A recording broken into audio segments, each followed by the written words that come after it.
I'm not going to call you a transphobe, even though I guess it would be accurate. But people I mean, I who, don't I don't think I'm not afraid of trans people. I debate trans people. I talk with trans people all the time. I'll call you by your preferred pronoun. Like that's not something I'm not scared of them. I'm not like there's nothing that like I don't understand why you would say that a transphobic would even apply to me. yeah, it's a very esoteric argument and it's extremely philosophical, and everybody hates philosophy. Anyone who says they like it is lying. So do you want to do you want to do the LGBT stuff because that's a little like Yeah, more concrete? yeah, and I'll go ahead and have you start. That way I'm not just making making random claims to see which one you disagree with. Um, Uh, oh, great! I get to time out someone else. This is hey, great. if any of them are my fan, actually, I think Dylan Burns is watching right now, so some of his fans could be trolling. But I assume his position is the same as mine. If any of my fans are rating you, that's a ban in I my mean, chat. Now it's a perma. Now it's I a can perma. I gave one warning. It's a perma now I can start in my naming people community. off. TSICARMA. I don't know where the word they came from. And I don't know that person. GINAMARABO. Gina Marabo. So I'll start giving you guys his names if you guys want to come to my channel and be completely disrespectful to my viewers and myself. Then I'll just start giving your names out for people who are watching to let you guys know, to let other streamers know what kind of viewers they have. So either way, I think that you should probably go first with the LGBTQ argument, and we can have a good discussion following that. Yeah, I mean, LGBTQ stuff is pretty broad. Like, this obviously covers like gay people, trans people, non-binary people, which are also trans, but still sort of like a separate issue in the culture war, and asexual people, et cetera, et cetera. Um, I mean, my takes are pretty much what you'd expect from a progressive person. Like, trans women are women, trans men are men, non-binary people's gender identities are valid. I think trans women should be allowed to use women's restrooms, and I mean, yeah, that's more or less my takes. You could probably guess what my positions are. If you disagree with any of that, I guess we can talk about it. So I disagree with the trans argument that you have, that trans women are women and trans men are men, and not based off of probably what you've heard a right winger say before. I think that we've conflated the two. I think that there's men and women, and I believe that in between the two there's a scale of femininity and masculinity. You can be a very feminine male or a Mm-hmm. feminine man, and you're still a man. It doesn't change the fact that you're a man. Or Mm-hmm. you can be a very masculine female, and it doesn't change the fact that you're a woman. You're still a woman no matter how masculine you might be. And I think that's where I come to this point is it's a difference in femininity and masculinity. And that's when people start to feel like they don't align with their sex, because typically when you're a man, you decide that you don't decide. Typically, you're a man. You're typically more masculine than feminine, and when you're a woman, you're typically more feminine than masculine. And so that's just where I make the distinction. Is I think that if you're going to say that you're the other, it's just you're a very feminine man or a very masculine woman. Or Mm-hmm. if you're So non-binary, you're probably somewhere between feminine and masculine, and you just feel like you don't fit in. yeah, so what you're talking about right now is presentation, at least insofar as our society views the presentation of certain genders, right? The idea of what's masculine, what's feminine is very much socially ascribed, right? Like the words man, woman, male, and female. These are things that we as humans came up with, right?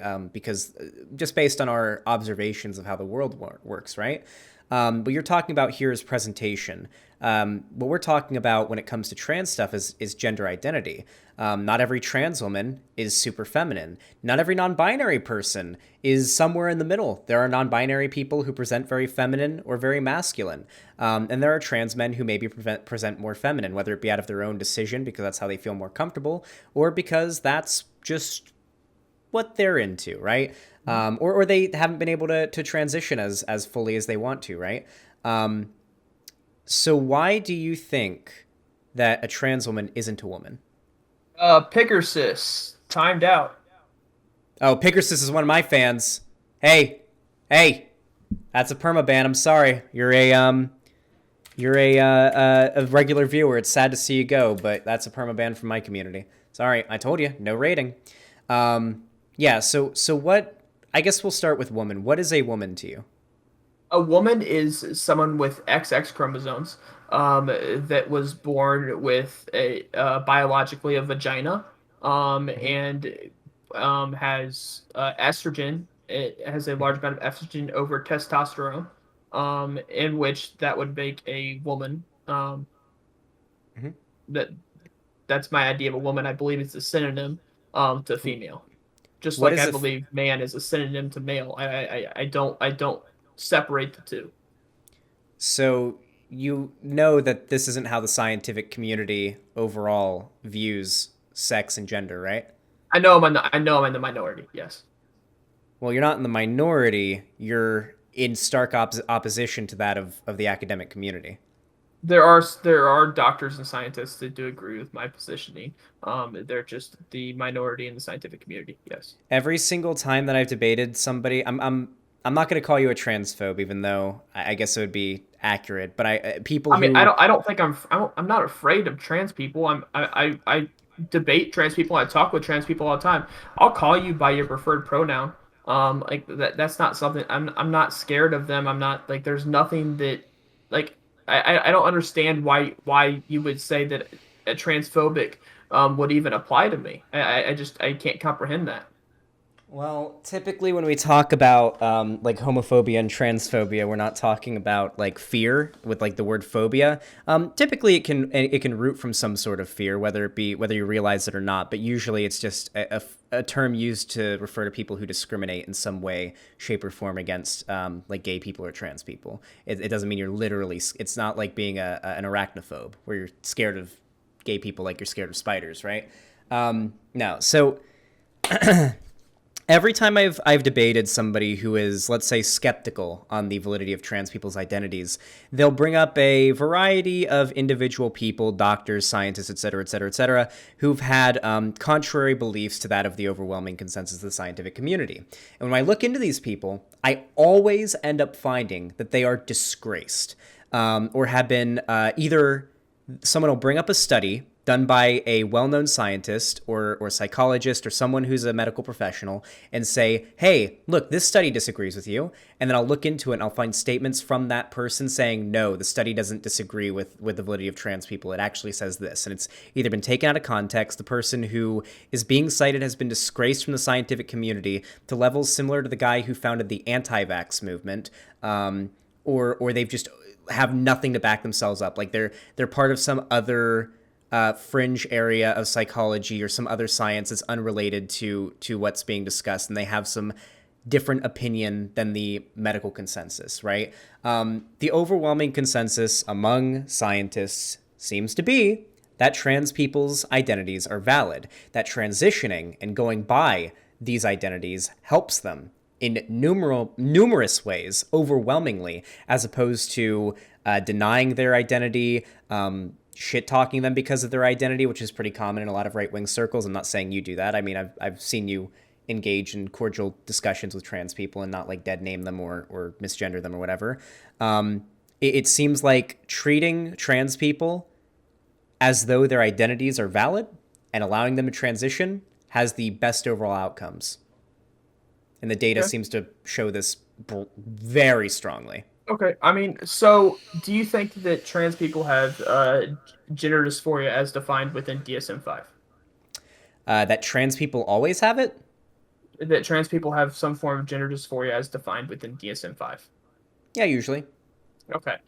So I guess my argument would be that playing into a mental disorder would not be the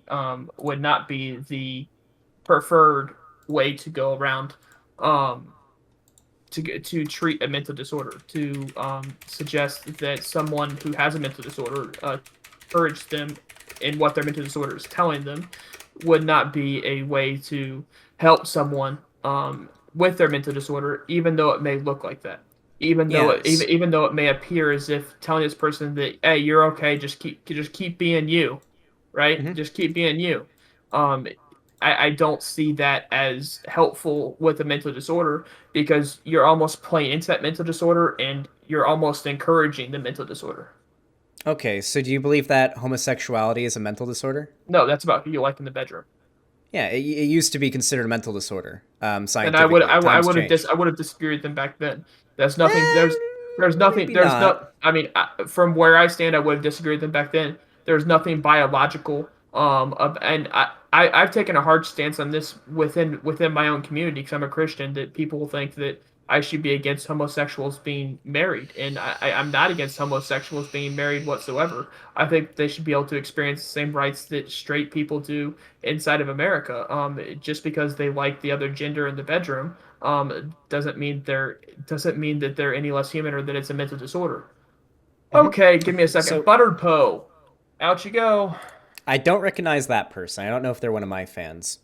Um, yeah, so I just want to say that the DSM-5 does not list gender dysphoria as a mental disorder or a mental disability or anything like that. It lists as a mental condition, and the treatment for that condition seems to be transitioning, providing hormones, validating their gender identity, referring to them by their preferred pronouns, and just generally pushing society broadly to view them as they identify. Now, you're a Christian, right? You said you were a Christian before? Yes, I am a Christian.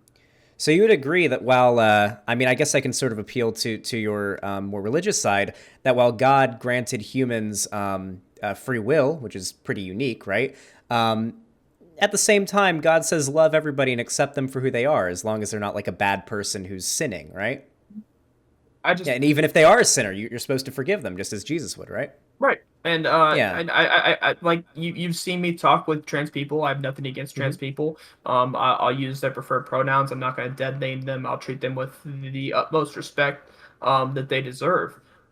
Hmm. First off, the first part of this is that um I lost my train of thought, so forgive me. It Um, happens. the first the first part of this is that you know what? I'm not picking this train of thought back up. Yeah, So well, the argument I was making is that even if we go away from like a scientific position, like what the scientific community like says about trans people and their validity, like I they've got even it. said that like the like gender dysphoria, like in when they examine the brains of people who have gender dysphoria, they find that the chemical balances in their brain are more similar to that of the identity they identify with than the gender they were assigned to at birth. They're more chemically similar and structurally similar to that. Like a trans woman is more chemically and structurally similar in their brain to that of a woman than to a man. But I would argue, even from like a religious standpoint, like wouldn't you think that like God would be like, yeah, use their preferred pronouns, that they're women, right? Don't you think that would be the case? So I think, like I said, I use their preferred pronouns. I give them the utmost respect. I try not to disrespect anybody. I fail. I'm a sinner too, which is why I find it hilarious that Christians are going off on people who sin, just have a different sin than they do, because every Christian's a sinner, and I'll be the first person to raise my hand and say I'm a failure and I'm a sinner and I need Jesus. Like I'll be the first person to raise my hand if you ask that question. But when you bring up the idea that with this what I consider a mental disorder, the first thing that needs to go away is the stigmatizing of mental disorders. I don't think mental disorders should be stigmatized the way they are. It's seen as bad to have a mental disorder. It's seen as like almost immoral to have a mental disorder. That's why it's extremely hard for people who have depression to try and admit that they have depression or to let people know they have depression because it's seen as a downfall of themselves when it's not. Your brain is not neurotypical, which is what I would argue with trans people. You brought up the brain scans. I would agree that the brain scans would tend more towards a woman or more towards a man, but I would argue that's a non-neurotypical brain. In the same way that I would argue who's someone who has ADHD like myself, I have a non-neurotypical brain. Mm-hmm. I'm not underneath what you consider neurotypical. So, if you don't want to stigmatize people being neurally atypical, which is something I agree with, I don't think that should be something that's stigmatized. I completely agree. Don't you think that it would be best to allow trans people to just transition and for society to respect that and view them as what they identify as. It The seems to be thing what the doctors and the scientists agree with. It seems to be what like a very like kind Christian view of the world would say, and it overall just seems to be the best outcome for people in general. The thing I would necessarily disagree with there is the fact that the best treatment for this mental disorder would be to encourage the mental disorder and to give surgeries so that way their body more matched what their non-neurotypical brain seems to align with. And I would think that that would be that I don't think that that's the most. I don't think that that would be the suggested way in any other mental disorder. When you come across other mental disorders, they don't try to encourage it Well, I first. should I should clarify, by the way, gender dysphoria isn't categorized as a mental disorder. It's categorized as a mental condition. If you think that like being Underneath gay isn't a mental DSM-5, it's dis- underneath DSM-5, it's considered mental disorder. I'm pretty sure it's categorized as a condition, and the treatment for it Let me is see. transition. Let me see. DSM-5, gender dysphoria. Let's see. Yeah, I mean, I've got a link to the DSM APA. DSM-5 states that the initial condition for the identification of gender dysphoria, both adults with noticeable incongruence between the gender and the parents that believe gender the patient believes they are and what society perceives them to be. The disparity should be going on at least 6 months and should consist of two and more subsequent criteria. It goes on and on and on.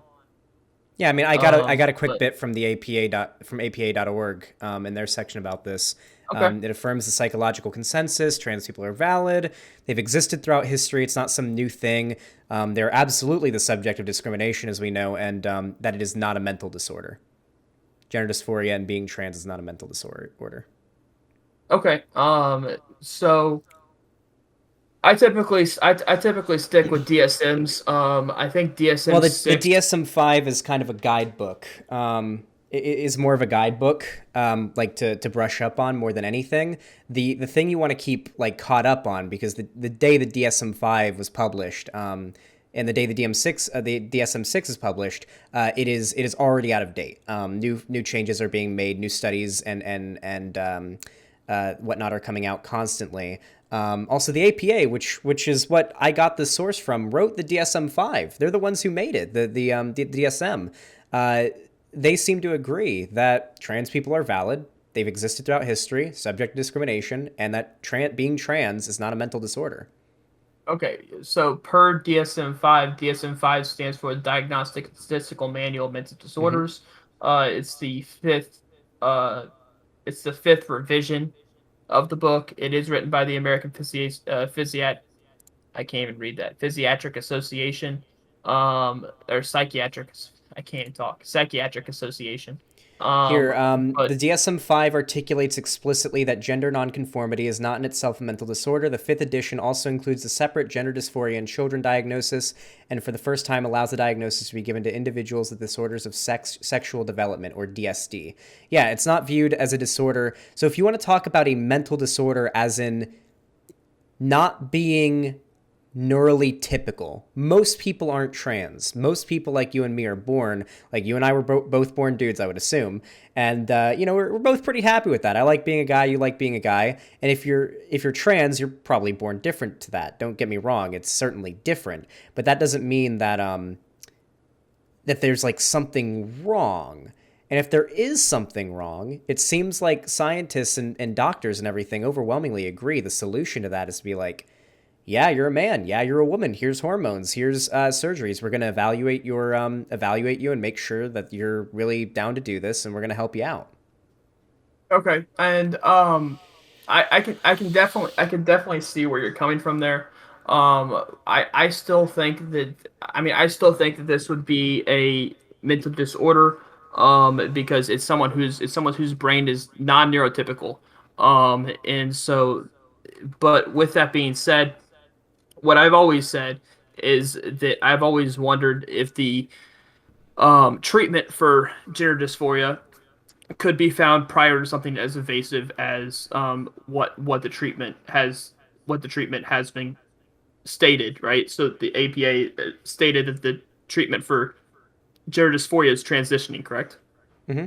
Okay, so I would wonder if the treatment for gender dysphoria would be something much less invasive. As you see in doctors' offices, they'll go from least invasive to most invasive. They will never Hmm. start off with the most invasive um, cure or therapy to So, help this person out. They always start with the least invasive and go to the most invasive as is needed. mhm. And So I don't trans really see people, that trend being followed when it comes to gender dysphoria. it is being followed. So back in the day, sorry, my mom's visiting. She was just waving at me through Oh, the you're door. good.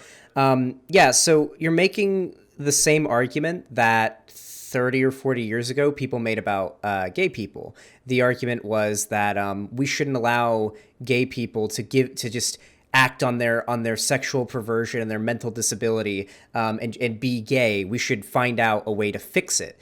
And that was like conversion therapy. What we're advocating for here is the equivalent of just let them live their lives and be happy, right? And what you're advocating for, whether or not you realize it, leads down the road of like conversion therapy and shit, right? Like trying to figure out how to get rid of the gender dysphoria in a way that just doesn't seem to work. Conversion therapy just doesn't work. Allowing the person to transition as they seem to want to does work, as we've seen. I mean, I can send you studies on this. I mean, there's a whole section to the research document here. Gender transition has a positive effect on trans people. I've got enormous meta-analysis on the effect of transition on trans people's mental health. Here's like it had a collection of 56 studies, and 52 indicated that transitioning has a positive effect on the mental health of transgender people, and the other four, indicated that it had mixed or no results. And zero studies have indicated that gender transitioning has negative results. I mean, Okay. So I there's mean, just what? no, So so, there's no, yeah. go ahead. So something just I don't really think I'm pushing for conversion therapy. Um, what I am pushing for is the idea that and again, not conversion therapy, but go somewhere to make sure that you're not really a masculine female or a feminine male that may make you feel like you're gender dysphoric, right? I think that like you should go through this process of going from least invasive to most invasive, with transitioning being the last part in that cycle, right? So if you don't have a treatment for gender dysphoria going from least invasive to most invasive, then you would end up with transitioning. But I Well, think that's there how it still needs to works. be that. I think That that it still is needs to least be that invasive to idea. most invasive, though. Like the Okay, idea so is that maybe I most of just the don't know. Maybe I just don't know. Can most you? of well, I'm not trans, so I'm not like super duper aware of this. I'm a cis boy. I'm a cisgendered man. But from my understanding, it seems like the first thing that you would usually do is start socially transitioning. This usually involves changing your name, growing out your hair if you're a trans woman, wearing different clothing, maybe makeup. And that's how things would be for a long time, especially in, I believe, Canada and definitely the UK. You have to live, I think it's years, as the gender identity that you identify with before a doctor will allow you to go further. And then you might get hormones, and hormones will basically start to make some changes to your body, right? Just like, you know, when you go through puberty, we got like testosterone. It made us grow hair, and it made our skin a little bit rougher. We got a little bit more muscle, things like that. And so trans men would have the same thing. Cis guys get TRT, testosterone replacement therapy, if they have like a testosterone deficiency. It's not a super huge step in the grand scheme of things. It's not that invasive. It can be reversed, from my understanding. And then, you know, trans women get estrogen, which is also, I guess that would be ERT. Um, so you'd usually do that, and this would be after a long period of psychoanalysis and everything from medical professionals. And then from there, everything else is voluntary. To get bottom surgery, top surgery, like bottom surgery being like getting a vaginoplasty, top surgery like having your breasts removed, facial feminization surgery, and I think there might be facial masculinization surgery that trans dudes can get. That's all like elective. Those are surgeries that are viewed as cosmetic. You got to pay for those. You got to do that shit on your own. But I believe that up until up until after hormone replacement. I believe that is something is those are all the treatment, right? Like that's treatment that you'll be like given, like a doctor will say, yeah, you need to do these things, and you can do these elective surgeries as well if you can afford them. But like, yeah. Okay, so I mean, with that being said, I'm not completely against transitioning. I think it should be the last step. But what I am gonna say to you is, do you believe in, or do you think that puberty blockers should be used Mm-hmm. in kids, and at what age would you assign puberty blockers to these kids, Oh, with or without parent consent as well? Oh, absolutely. Yeah, no, the hormone blockers are actually a perfect example of starting with something that's reversible and non-invasive, and later on in life escalating to something that's more like more invasive or What more the dog serious, right? doing? So the scientific consensus is pretty settled on this as well. I can send you sources if you wish. So the way hormone blockers work, I want to say that hormone blockers in children are not used exclusively for transitioning, by the way. They're used in a lot of other cases. There's plenty of adults and children that have hormone disorders that can be treated or cured with hormone blockers. But not only that, but hormone blockers, they're completely reversible. All they do is stave off puberty for a while. Once you're off of them, you start going through the puberty you would have gone through anyway. You can go through that puberty at 30. You can go through it at 12 or 15. Puberty blockers would usually be started right before puberty. You ever seen like a young kid before, like young, like pre puberty? Like if you see like a young boy and a young girl, they're more or less like, you know, you cut a young girl's hair and it could look like a young boy, right? The idea behind puberty blockers is to kind of keep you in that middle ground area before you started developing any like sexual characteristics. Just staving that off until it is very obvious that that this person is actually trans. This kid isn't just going through a phase or something. And you can't really put a kid on hormones before they're going through puberty. Like you're not supposed to get hormones before that, right? So the idea is that it's sort of a stopgap just to make sure it's reversible, it's safe, and it's non-invasive. It's just a thing to stave off until we're completely sure, right? That's the idea behind hormone blockers for kids. And as when it comes to parental support, I think it comes to the doctor's decision. I think this is a situation where the kid and the doctor should be making the decision. There's a lot of cases I know where there are other religions that are not Christianity that, for example, aren't in favor of certain medical treatments. Like I know Jehovah's Witnesses don't allow blood transfusions, and the parents of a child in those situations, I don't think should be able to say, because of our religious beliefs, we're gonna make our kid just die. You know, because you know we don't believe in that treatment. I think it should be up to the doctor and the child in that situation. Okay, so there's so you said that hormone blockers are something you said was hormone blockers are completely reversible. For the most part, yeah, yeah. You Okay, like you so get off of them and you there start are going through the effects puberty there you're are gonna go through. effects of hormone blockers. There's Mm-hmm, lower bone density mm-hmm, has found to be an effect of hormone blockers, that delayed growth plate closure, less mm-hmm, development of genital tissue, um, mm-hmm, and there's possible long-term side effects that are yet to be known. Based off mm-hmm. of how long we've been using puberty blockers, that we just don't know the long-term side effects of puberty blockers. At what age do you Well, think we that we do we do. we don't know the long-term effects of puberty Yeah, I mean, blockers? puberty blockers have been around for a long time. Here I can bring up some stuff. So here's pediatrics aapublications.org. I can send it to you if you want. This study or this article here, I can send it to you. It's redirecting and boom, there we go. This one says that I'm just sending it to you so you can bring it up on stream if you like. Here, you're my server. Let me just DM it to you because I don't think I have you friended on here. Do you want me to friend you? Yeah, go ahead and send me There a you friend go. request. There you go. All right, I'm sending you the link now. Yeah, so here's what it asserts. It's a longitudinal study on the effectiveness of puberty suppression in sex and reassignment surgery on trans people in improving mental outcomes. There's an unambiguously positive results. Puberty suppression, there's support for professionals, SRS, It's just overall beneficial outcomes. You can give it a quick read if you want. Okay, so Yeah. according to the study you just sent me from pediatrics.aap Hmm. publications .org, it states that the last time that they assessed the person was at a mean age of 20.7 years of age. Hmm. So we don't have any records of side effects past a mean age of 20.7 years of age. We don't have a record of side effects when say this person's 40, say this person's 50, what kind of long-term side effects there could be, or there might not be long-term side effects. We Hmm. just don't know. This is a study That's just an on unknown. trans people. This study's not even accounting for all of the people who take hormone blockers that aren't trans. Hormone blockers aren't just for trans people. There's plenty of people that take hormone blockers for a variety of other reasons that have to do with hormonal situations. Okay, so If there were every single medication's going to have some kind of side effect.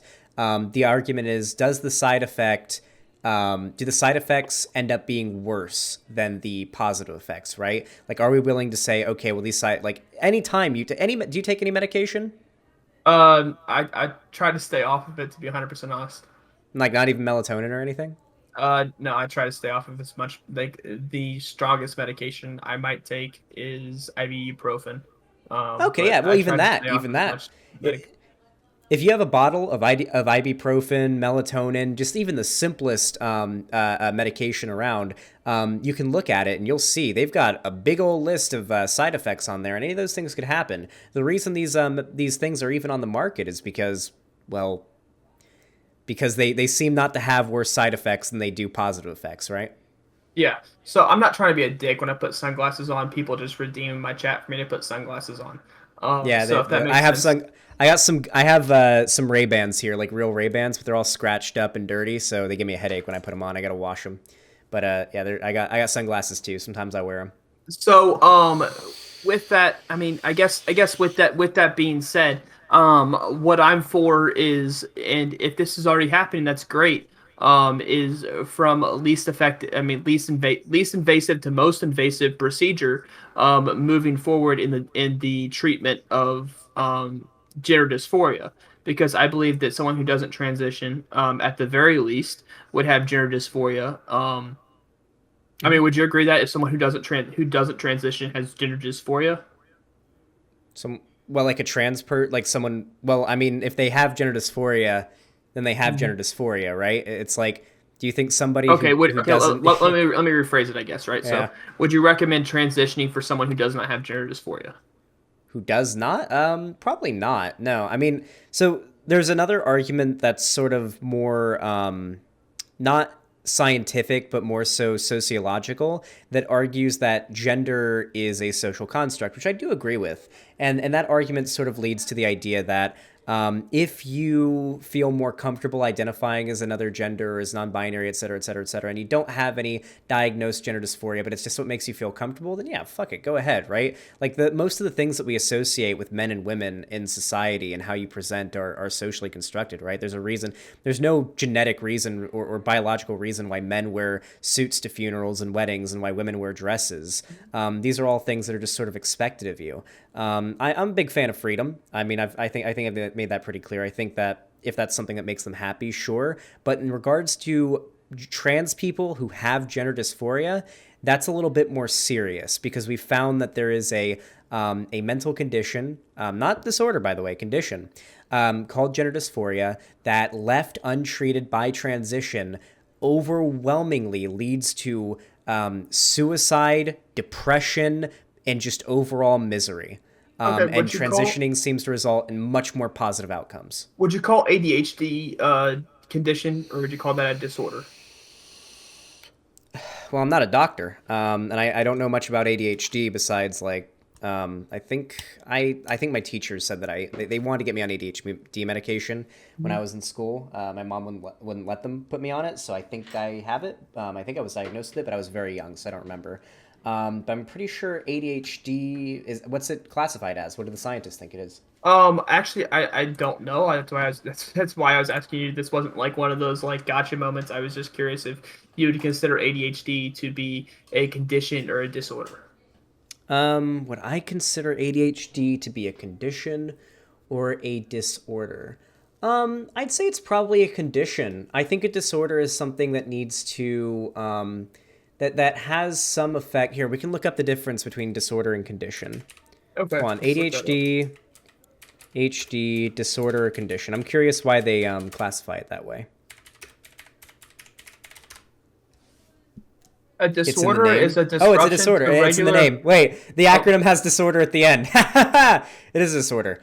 Yeah, a chronic. Well, it's also called a chronic condition. Wait, a chronic condition including attention difficulty, hyperactivity, and impulsiveness. ADHD often begins in childhood. Yeah.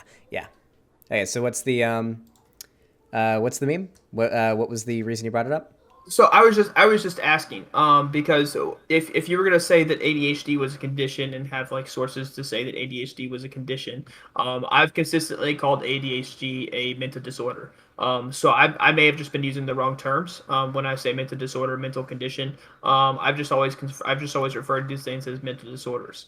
And Hmm. I have ADHD, so I believe that I have a mental disorder. But with that being said, um. I think that we would agree on a lot of stuff. I don't think that when you're a woman you become a man. There's some biological differences that you have to get surgically done. And still then your chromosomes don't necessarily apply. It's the um it's your brain that decides. It's your brain that is thinking as the other gender. As much as you change your body to try and meet with what your brain thinks, the biology of your body remains the same. The biology of your So, body would remain either a male biology or a female biology. I mean, would you disagree well, with that? that's not true in a lot of cases, though. That's the thing, right? So, what I'm So, really curious so about is, chromosomes change from XX to XY. well, not everybody has XX or XY chromosomes. Okay, well, now we're going to talk about the far out exception to the rule. Like I said, there's always rules, and they have to make exceptions to the rules. Now we're talking about the Well, if exception to the rule to try and make the point so, of gender dysphoria. if you say something is this or that, and there's exceptions, then it's not just this or that. It's this, that, and sometimes that, Okay, in right? general, let me rephrase. In general, Yeah. they changed from XX to XY. Um. Generally, no. I don't think that's ever happened, but I don't think it's really relevant because there's people with XY chromosomes who've been born with vaginas. Like, I don't think chromosomes are the end all be all. You can't see someone's chromosomes when you're walking down the street. You don't feel someone's chromosomes when you have sex with them, right? It's not really something that matters. Usually, you look at things like how they physically look, what they're wearing, what they're like. That's what if you saw a person walk past you on the street, like I don't know, fucking. Here, we'll bring up a picture. I'm Okay, gonna look up hot so trans woman, so what you're and what you're referring to is hold XYX, on, hold on. right? No. I'm talking about people with XY chromosomes born with vaginas. Yeah, like if you take like if you look on Google and you look up a picture of like a hot lady who's trans, if you walk past her on the street, you'd be like, Sure, Blair "That's a White. chick." Yeah, like you see Blair White walk down the street and you didn't know it was Blair White, you'd be like, "That's a chick," right? You don't know this person's chromosomes. You don't know how they were born. You just say, "Okay, that's a chick," right? And you could go your entire life without ever knowing they were trans. So my question is, why does it matter to you what their chromosomes are? And like I said, I just don't think I think that transitioning should come at the very end. I don't think that I don't think that you switch genders. With Like the very end of what? I get I at the very end of treatment. I assign genders to sex. I think that they're the one and the same. Hmm. And like I said when I started off this debate is that I believe there's a difference between femininity and masculinity. Hmm. And that's when you can talk about what society believes is feminine or masculine, right? Because in Ireland, it was masculine, and it may still be masculine. I'm not quite sure, but it was masculine to wear a skirt. I forget what they called it, and all the Irish Kilt. people are probably gonna be mad at me. A kilt. So Yeah. it That's was actually masculine to wear. Scottish. That's actually Scottish. Scottish, I think. Okay, Yeah. so all the Hey, they're all Brit bongers. all the Okay, Scottish and Irish people are just mad at me now. Okay, they're so Brit bongers. Their rights they don't matter. Okay, they're Brit bongers. Don't worry about them. it was masculine to wear a kilt, which would nowadays be oftentimes considered a skirt. in the United States culture and society. So society changes what's masculine and what's feminine all the time. Hmm. Yeah. It used to be extremely masculine to wear pants. Now women wear pants and we don't think twice about it. It's not a feminine or masculine thing to wear jeans. Hmm. Certain types of jeans you can argue that's a feminine or masculine thing, but that's besides the point. Society changes what femininity and masculinity is, but they don't change men and women. Men and women throughout society has always meant the same thing. It's always meant you were a male or a female. These are synonyms to male and female. And Well, we used to think a lot of things, didn't we? even There's a after time when we thought the Earth was flat. We used to think that East was North, and all sorts of crazy shit. Our understanding of the world evolves as we get smarter, technology increases, and we discover new things, and we're able to do studies and stuff and find all sorts of new things. That's how science works, right? The second that evidence debunks what you already believe, you start investigating that and find out if what you believe is actually not true because new evidence has come out to say that's not the case. Like if we want to talk about sex and gender being the same thing, that's actually fine. It's not true. It's not true. The scientific community doesn't view it that way. But even if it was, I don't really think it harms my argument in any way. The scientific consensus is that that biological sex isn't even a binary. Like it's not male or female. It's a bimodal distribution of sexual characteristics. This isn't just because of what's the word for it? I'm blanking on the term. It's for when people have other combinations of chromosomes that are not XY or XX. That's Um, XYX. there's a bunch of them. There's like 30 or 40 different versions of intersex. Ah, yes, thank you. Intersex. Yeah, there's a term for it. I'm not even talking about intersex. I'm talking about the way that the scientific community has begun to view biological sex as more of a bimodal distribution. You know what that is, right?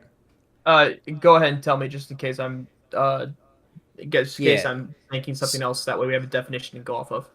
So it is a spectrum, but it's a spectrum with a heavy lean towards one side or the other, and with the outliers being few and far between, but still existent and still worth consideration.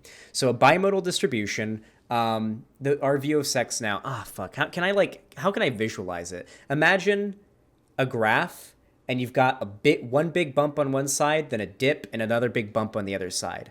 That is more or less how scientists currently view biological sex, with male being on one side and female being on the other side, and like two boobs, yeah, and all of these outliers, both physically and chromosome wise, in the middle. There's tons of different ways in which certain people buck biological and other physical expectations. There are people with XY chromosomes born with vaginas, or I think there was this really interesting one where a guy, he's a dude. Like you look at this dude, he's like a dude. That's how he was born. He grew up, motherfucker had a uterus inside of him his whole life. Didn't even know till he got an MRI or an X-ray or something. I can't remember which it was. He had a fucking uterus inside of him.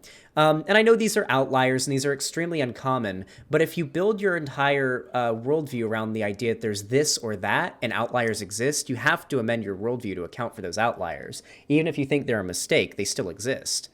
Okay. But there's outliers to each person as a single individual. There's people who are connected and literally just have two heads. Mm-hmm. And so there's an outlier to each person is their own person. Mm-hmm. Because that's not necessarily true. So do we have to stop saying that each person is their own person because there's an outlier in which a person was born, two people were born with a deformity to which they were connected at birth and had two heads. I mean, I mean, do we have to stop saying that? yeah, if you had like Siamese twins that were fused together in a way that's like, well, actually, I think people still consider them to be two different people. Like if you have Siamese twins that are few, I think there's they're YouTubers. There's two. I think the term is Siamese or conjoined twins. Sorry, I think Conjoined that's twins. Yeah, racist. that Is that conjoined twins is racist? I don't know. This Siamese. is I don't know. yeah. I I don't think know it's if that's racist or racist not. or like ableist or something. I think it's something I shouldn't be saying. That I'm gonna get It's canceled for on it's Twitter it's one of later. those isms. It's an ism. It's some kind of ism. It's something. It's an ist or an ism for damn sure. Sorry. So like they're YouTubers and they run a YouTube channel together and they're a pair of conjoined twins and well they have two different heads but they share the same body and they're two different people. Like they talk, they have different brains, they just share the same body. They're still different people. like in the way that we view people. Like there's something about people that we usually like. I guess when we think about a person, we don't just think about their physical being. We also think about like their brain, what makes them actually a person, right? There's something more than just the physical body there, right? Um, So yeah, we still view them as with being two different people, right? that being said, just for shits and giggles, I've got a weird hypothetical for you, and Mm-hmm. this kind of goes back. It's off topic, but this kind of goes back to the other topic. What if, because I believe the YouTubers are female. I So think so, yeah. what if they were impregnated, and one of the two conjoined twins wanted to keep the kid, and the other one wanted to abort it. I think at that point they would have to have a literal butting of heads, and whoever wins gets to make the decision. Yeah, at that point where it's two people sharing a literal body, I think it legitimately is one of those circumstances where they literally have to come to some agreement. I actually watched one of their videos, like it was a year or two ago, it was a while ago, and they talked about their sex life because they have sex, and it's awkward. And like I was wondering like is it a threesome? Like, is it like what if one of them is like cool with it and the other's not? And it seems to be that like if both of them aren't cool with it, then they don't do anything. And if something like that occurred, then they've already seemed to have worked through it and are like, yeah, we don't want to have kids. Yeah. So Okay. So I mean, it was just an interesting. It wasn't supposed to be like a gotcha or anything. It was just an interesting it is interesting. No, hypothetical to throw out there. it's a fun one. I liked it. Thank you.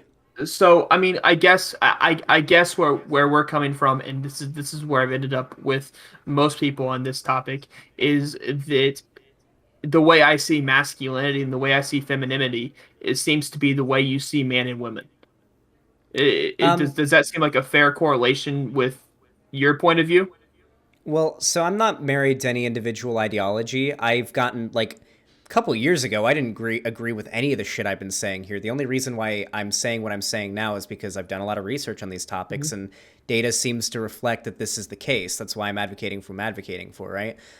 And it just seems to be that sex and gender aren't the same thing. That gender, is a combination of how you identify, how you present, and who you believe you are, and that gender dysphoria is a medically recognized medical condition that doctors have found transitioning is the best and only treatment for. Okay.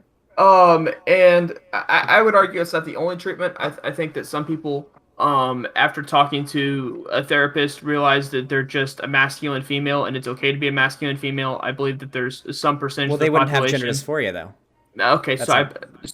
I mean, they would have gender dysphoria for a amount of time in which they would believe that Well, have a strong want for the other sex just based off of the fact that they're a masculine female. well, Um, let's say you've got like a very masculine lesbian who thinks that she might be a trans man, and she's actually not, and she ends up detransitioning later in life, back to like a woman because she realizes, wait, I wasn't actually a trans guy. Diagnosing her with gender dysphoria would be a misdiagnosis. That would just be a case where the doctors were wrong. Um, yeah, that would just be a misdiagnosis, not gender dysphoria being cured through different means. That would just be, yeah. Okay, so I mean, gender dysphoria, according to DSM-5, it says noticeable incongruence between the gender and the patient sees himself are and their classified gender assignment, an intense need Mm-hmm. to do with the primary or secondary sex features, an intense desire to have the primary or secondary sex features of the other gender, a deep desire to transform into that gender, a profound need for society to treat them as another gender, a profound assurance having the characteristic feelings and responses of the other gender. The second necessity is that the condition must be connected with clinically important distress or affects individuals significantly socially at work and other important areas of life. Aside from the last one, they need to meet two of the six. So they need to meet two of the six for someone to be diagnosed with gender dysphoria, which could happen with a masculine female who believes that they're a man, but then understands it's okay to be a masculine female.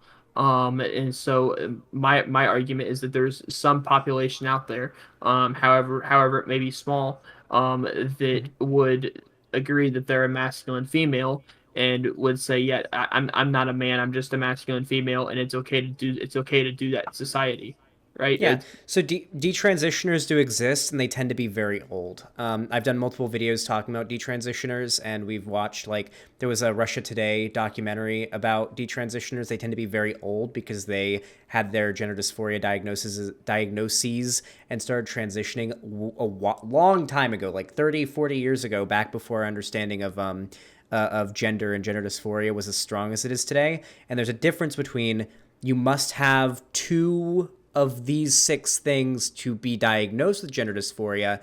And if you have two of those six things, then you will be diagnosed with it. There's a difference there. It means if a doctor is going to diagnose you with this, you have to at least match up with two of those things. Not that if a doctor sees you match up with those things, that they are going to diagnose you with gender dysphoria or that you do have gender dysphoria. Okay, so, and I do want to point out something.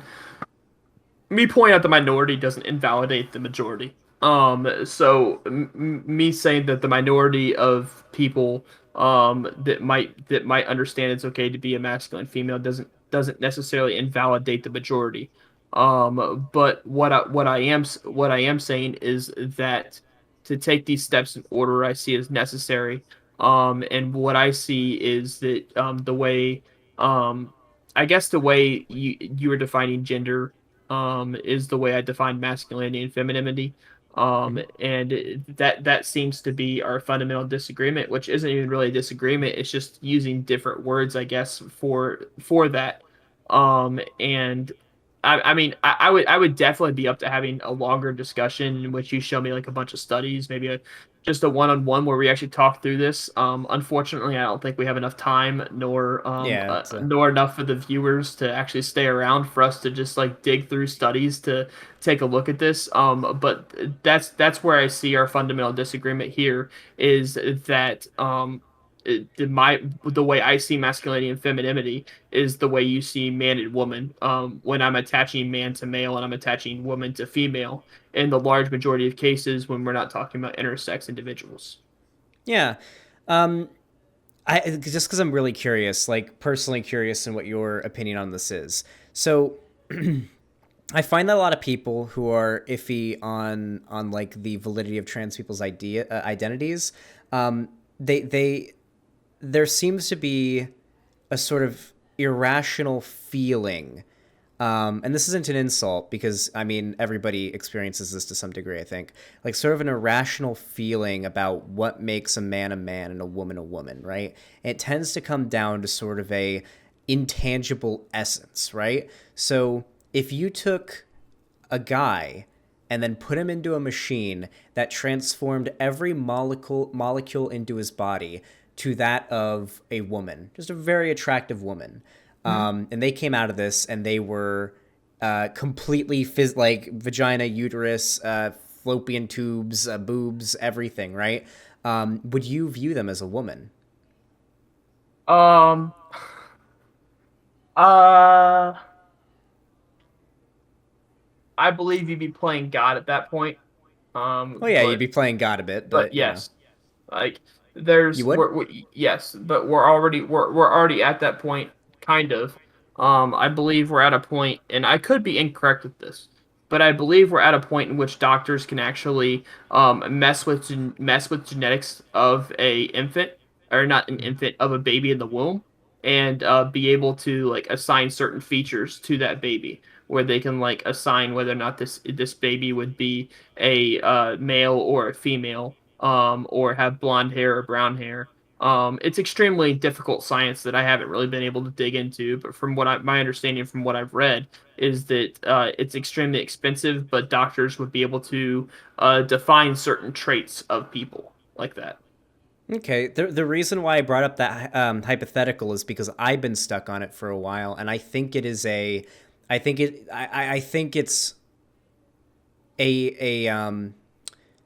it's a bit of a trap question, I'll admit. So if you answered that yes, then this person is a woman, you would be conceding that you know there is some level of physical change and physical transition that can happen to someone who is assigned male at birth that they can go through that'll make them a woman in your eyes. And if you said no, then you would be conceding that there is something beyond physical features and physical sex that makes someone a man or a woman. So it's kind of a, it is a bit of a trap hypothetical, but I was curious what your thoughts were on it. I mean, I would say yes because I don't have any reason to say that person wouldn't be a woman after they take on literally everything that a woman is. Um, It's still the same brain, by the way. chromosomal. I mean, same brain, sure, but chromosomal. Yeah. Everything physically about a woman, about a female, that person would meet every definition of female. So I would have no. If I tried to say no, I would have zero argument as to why this person would not be a female considering that every physical trait of a female, and we could literally go down this on a checklist and say, yep, that's a female, yep, that's a female, yep, that's a female. I see a lot of people in chat that are like, I was dodging your question. Do you feel like I dodged your previous question? I feel like I answered it. No, you Um, answered it. okay. My chat. Listen, my chat. They mean well, but they don't usually know my thought process when I ask a question. So they'll just sort of assume certain things. The thing. Oh, this is another pretty interesting one. So there's this question, like this idea of like I guess here's the hypothetical, right? This is what I'm really curious about. If you've got a guy who is born with XY chromosomes, but he find just like the guy that this actually happened to, it ended up turning out that he had a uterus, just like that one guy did, and he didn't know until he got an X-ray. I mean, would you view him as being a guy or would you view him as being a girl? And what if it turned out this person ended up having gender dysphoria and was actually a trans woman, but they had a uterus and a penis? It's a What? biological deformity, in which you can have a lot of discussions as to whether this person's a male or female, but it's a biological deformity. You can agree with that, right? Having a female, Um, having a penis and a uterus at the same time is a biological deformity. Deformity usually implies a cosmetic problem. Like to be deformed usually doesn't mean like you have some like internal issue. Usually, from my understanding, it means there's something like physically about you on the outside. I mean, it would be a biological error for sure. I mean, that's not what's supposed to happen usually. But regardless of that, like my question is like, if you've got a trans woman who was actually born with a uterus and XY chromosomes, does that mean that she's a woman or a man? And I mean, we could extend that to what if she gets bottom surgery? She has a vaginoplasty, and now she's got a vagina and a uterus and breasts, and has been taking hormones, so she's got the softer skin, the breasts, and the lower bone density and lower muscle density and muscle strength. Like there's this, and facial feminization surgery even too. So now she's got a more feminine face. Like, So would I that apo- reach a so point I so where I apologize. My chat's correcting me. Instead of deformity, it'd be a genetic defect. yeah. So that would be a genetic defect. In which would be very rare. And I personally would go along the lines of saying that that person would still be a male, considering that we know that this person has XY chromosomes. Given that information, right? That I would say this person would still be a male genetically, but had a genetic defect of also having a uterus, which would be extremely rare. So to you, sex comes all down to the chromosomes. It comes down to the makeup of the body, yes. Well, we talked about all like the physical features being changed. So now we're talking about, but now we're talking about like we willed everything down to chromosomes. Mhm. It seems like chromosomes are the end all be all for you, right? Well, yeah, it's your genetics, right? So your genetics would point to you're a male. If I had your genes, if let's say that you committed a crime, correct? Like, and Mm-hmm. I had your DNA, and that's all I had. Your DNA would always point to the fact that you're a male. Your DNA would not point to Um, the fact that you were a female. yeah, it'd be worrying though if there was like an investigation going on and they found the DNA was that for a male, but the person was actually a trans woman and she got away with it. That'd be pretty crazy. Um, I think police officers are smart enough nowadays to know that there are trans people, so that they would include the idea that this person could be a trans individual. in their investigation. I don't think they would rule out trans individual with just male DNA, at least nowadays with trans individuals being as common as they are. Here, can I just show? Are you looking at my stream right now? I am, yeah. All right, because this is the only way I can demonstrate how fucking wild this is. This is from the Scientific American. This is the current chart that demonstrates how the scientific community views biological sex.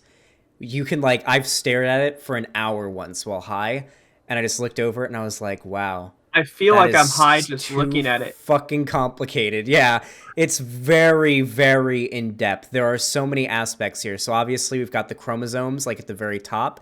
Mhm. Then it goes into like gene mutation and how that affects certain sexual characteristics, different outliers. It's like, look at this shit. There's so much that goes into it. There's here's puberty. These are stages of life. So you've got conception, what happens around conception. You got birth, Okay. what happens around the time of birth, and then puberty. And puberty tends to be the end of your sexual development. So that's where it stops. But everything up until puberty, all of your secondary sexual characteristics, your internal and external sex organs, hormones, genes, and chromosomes. Your chromosomes are like the building blocks of your DNA. That is what, like the bottom of it. But like when you see everything that comes after it, it feels really weird to say that everything from genes to secondary sex characteristics on here, everything past this point doesn't matter, especially when there's more than XX and XY on this list, you know? Well, I mean, if forced, I go back all the way to like you kind of forced my hand there to go all the way back to the saying this person was born with a uterus. You kind of forced my hand to go all the way back to the DNA or the genetic makeup of the individual. Um, I mean, not that you were wrong in trying to do that. It was just trying to clarify my point. But that was it. Given that information, I would say that person was a male, given their genetic building blocks. So the thing is, when it comes to someone's gender identity, I think their chromosomes just don't matter. It doesn't seem like the scientific community agrees with that, and it doesn't seem like most people that are like really pro-trans agree with that either, or trans people for that matter. But I mean, that would make sense, right? It usually tends to come down to, like, this entire argument tends to come down to what is sex, what is gender, and can you change those things? And I think the answer is yes. I think sex and gender are different. That seems to be what the science suggests. There's actually a really good video. If you want to watch a video on it that's like shorter, that's like pretty good. You ever seen the YouTube channel SciShow? No, I have not. Oh, so SciShow, biological sex. So SciShow is like a very, very well respected YouTube channel. They do really good videos. They cite all of their sources like fucking crazy in the description and everything if you want to fact check anything. But they may make a lot of videos. Most of their videos. Is it there are more than two human sexes? Yeah, yeah. Okay. It's a really good video. I can send it over to you. It's not long. It's only 13 minutes, and I got it's it. entertaining. And yeah, I'll just send it to you too. It's very entertaining. It's certainly worth a watch. And if you get a chance to watch it, I think it'll explain things better than I can. Because I'm no scientist. I'm just a guy on the internet that like researches this stuff and has debates with people about it. But I try my best to explain things as best as I can. But I'm not perfect at it. Right. And so I mean, I'll watch this. Of course, I'll watch this. Hand it to me. So I'll look over it. But like I said, I think our fundamental disagreement is that the way you see man and women, I see femininity and masculinity. And maybe after some more looking into the sources you gave me, we can have a more well-informed talk and a more well-informed discussion on like where to move forward from this. But I feel like we're just gonna go in circles with that being a fundamental disagreement at this point in time. No, absolutely. Just take a look at the video and like give it some thought, give it a look, and maybe we can, like, if there's anything you disagree with from there, or there's anything we do agree with, and maybe in a future conversation it could be fun to go over that more. Because at this point, yeah, there's probably not much else to go. However, I do have one final hypothetical for you. Okay, Okay. let's say you're on an airplane, all right, and the airplane crashes on a tropical island, all right, and you wake up like, a couple hours later, and someone else has already collected all of the coconuts. All right, we're stopping it there. All right, I did the meme for my chat. Okay, I assume you know that joke. Yeah, yeah. Yeah, I had to do it for my chat. They really wanted me to do it. Okay. Yeah, well, do you want to shout yourself out? Yeah, so I am TheSprouticus. You can find me at twitch.tv/TheSprouticus. You can also find me at twitter.com/TheSprouticus. I'm a constitutionalist conservative. I do panels and I do debates like this one. This has been more of a conversation than a debate, but I feel like this has gotten a lot further than we ever could in a panel. I feel like in a Oh yeah. panel, if we had just been screaming and yelling the entire time. But if you want to, go give me a follow. If you hate me, go give me a follow. And if you really hate me, go give me a subscription. It helps me keep my channel along, and you can hate me for longer. But other than that, hey, I appreciate talking to you, Sandra Hall, and I'll catch you later. All right, have a good one. Okay. You too. See ya. Well, that was fun. That was a barrel of fun. How do you think I did, chat? Ask about Alden's number? No, he knows the memes. How do you guys think I did, chat? How was that? That was fun. You good? Thank you. Pretty good. Pretty good. Yeah, I linked some of the sources in the chat, by the way, guys, for anybody who... I linked the video and that Scientific American article in the chat if anyone's curious and wants to see a little bit more into that source. But yeah, Sprouticus, I think, is like... Sprouticus is like 2 feet away from being correct on the trans stuff. He's so close. He's clearly acting in good faith, and I think like with his view on like gender and how he talks about masculinity and femininity, I think he's pretty close. I think he's pretty fucking I think he's pretty close. We'll see. Could be interesting. You should look into how genitalia develops in the womb. Yeah, it's interesting. It's interesting, right? Like yeah. Outro for the video? Hey, if you enjoyed this video, please leave a like, subscribe, ring the bell icon, follow me on Twitter, Instagram, TikTok, and all my other social media. Links are in the description. My Discord server is down there as well. And of course, if you've got extra money and you don't need it for anything else, and you want to support the channel financially, you can always donate, subscribe, or gift a sub on my website, xanderhall.com/live. You can hit the join button to become a channel member on YouTube or Super Chat, or you can subscribe, gift subs, or donate in bits over there on Twitch if you decide to, if you want to. If you got the money for it, you don't need it for anything else. Your support is always very much appreciated. And yeah, thank you so much for watching, and have a good one.